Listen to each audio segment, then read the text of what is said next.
आज प्रधानमंत्री मोदी बिहार और पश्चिम बंगाल के दौरे पर हैं। थोड़ी ही देर पहले पश्चिम बंगाल पहुंचे हैं, लेकिन उससे पहले बिहार के मगध क्षेत्र में पीएम मोदी ने गयाजी में बड़ी रैली को संबोधित किया और उससे पहले 13,000 करोड़ रुपए की विकास योजनाओं की सौगात भी बिहार वासियों को उन्होंने दी। वैसे तो पीएम ने बिहार दौरे में लालटेन राज से लेकर भ्रष्टाचार तक को लेकर विपक्षी दलों पर कई प्रहार किए, लेकिन बिहार में पीएम मोदी ने एक बार फिर घुसपैठ के मुद्दे को लेकर एक बड़ा बयान दिया। पीएम ने कहा है कि बिहार में घुसपैठिए नौजवानों के रोजगार छीन रहे हैं, जमीन पर कब्जा कर रहे हैं और इसके लिए सरकार डेमोग्राफी मिशन शुरू करने जा रही है। इससे पहले 15 अगस्त को भी पीएम ने डेमोग्राफी मिशन की बात लाल किले से की थी। लेकिन जिस बिहार में घुसपैठिए वोटर के नाम पर इतनी सियासत हो रही है, जहां स्पेशल इंटेंसिव रिवीजन को लेकर चुनाव आयोग के खिलाफ राजनीतिक मोर्चा खोला जा चुका है, उस एसआईआर में अब तक यह नहीं पता चल पाया है कि कितने घुसपैठिए ऐसे वोटर थे जिनका नाम अब कट चुका है।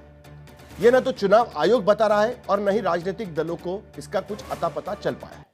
हालांकि आज ही सुप्रीम कोर्ट में चुनाव आयोग ने कहा कि 12 राजनीतिक दलों के 1,60,813 बीएलए 65 लाख लोगों की लिस्ट, ड्राफ्ट लिस्ट के नाम काटने के कारण मिल चुके हैं उन्हें, लेकिन राजनीतिक दल फिर भी नहीं बता पा रहे हैं कि 65 लाख लोगों में घुसपैठिए कितने मिले।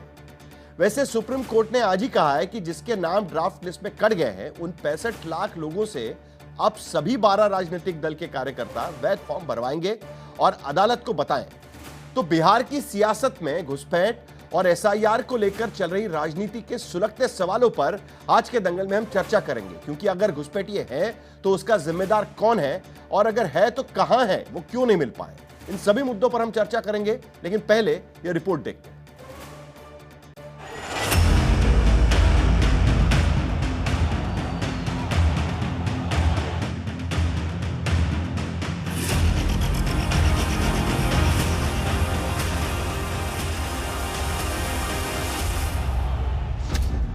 चुनावी साल में 7वीं बार प्रधानमंत्री नरेंद्र मोदी बिहार के गयाजी क्या पहुंचे। बिहार की राजनीति में चिंगारियां उठने लगी। लालू यादव ने पिंडदान का तंज किया तो प्रधानमंत्री ने बिहार की बदहाली के पन्ने उल्टे।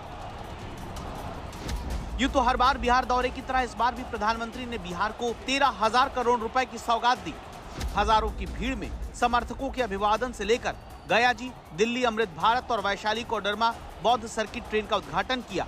बेगूसराय में 6 लेन ब्रिज से, मुजफ्फरपुर में कैंसर अस्पताल और बख्तियारपुर मोकामा 4 लेन से लेकर एसटीपी और जल आपूर्ति परियोजना और बक्सर पावर प्लांट तक का उद्घाटन किया।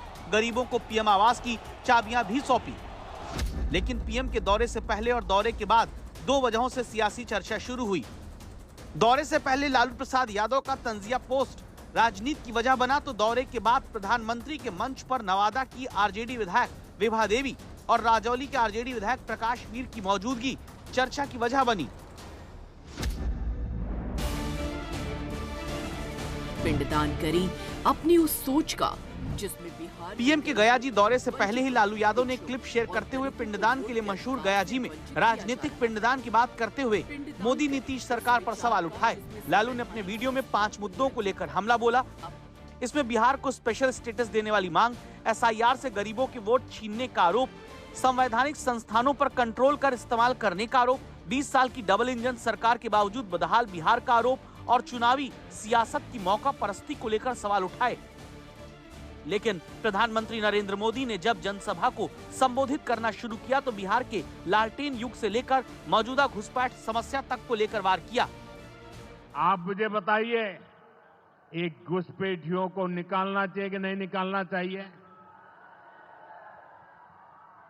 क्या ये घुसपैठिए आपका रोजगार छीनने आपको मंजूर है?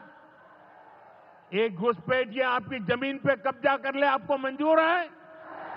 ये घुसपैठिए आपका हक छीन ले आपको मंजूर है? कांग्रेस और आरजेडी जैसे दल बिहार के लोगों का हक छीनकर घुसपैठियों को देना चाहते हैं। तुष्टीकरण के लिए, वोट बैंक को बढ़ाने के लिए कांग्रेस आरजेडी वाले कुछ भी कर सकते हैं, कितने ही नीचे जा सकते हैं। प्रधानमंत्री ने घुसपैठ की चुनौती खत्म करने के लिए बिहार ही नहीं पूरे देश में डेमोग्राफी मिशन शुरू करने की बात फिर दोहराई। लेकिन वो मिशन कब और कैसे शुरू होगा इसका पता नहीं।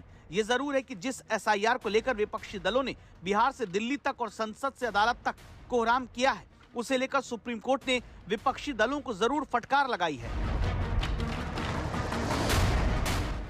जिस एसआईआर के मुद्दे पर राहुल गांधी, तेजस्वी यादव बिहार की सड़क पर वोट अधिकार यात्रा लेकर घूम रहे हैं, उस मुद्दे पर सुप्रीम कोर्ट ने जब राजनीतिक दलों से सवाल पूछे तो जवाब देने के लिए कोई वकील तक तैयार नहीं था।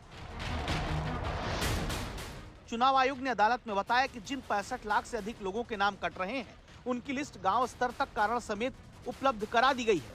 84,305 लोगों ने निजी तौर पर दावे आपत्तियां दर्ज कराई हैं। 18 साल के 2,63,257 नए वोटर्स ने रजिस्ट्रेशन का फॉर्म 6 भरा है और 65 लाख लोगों में जिन्हें आपत्ति है वो अब आधार कार्ड के साथ भी फॉर्म 6 भर सकते हैं। ये फॉर्म भौतिक या डिजिटल माध्यम से भी भरा जा सकता है। चुनाव आयोग की तरफ से दाखिल हलफनामे पर गौर करते हुए अदालत हैरान थी।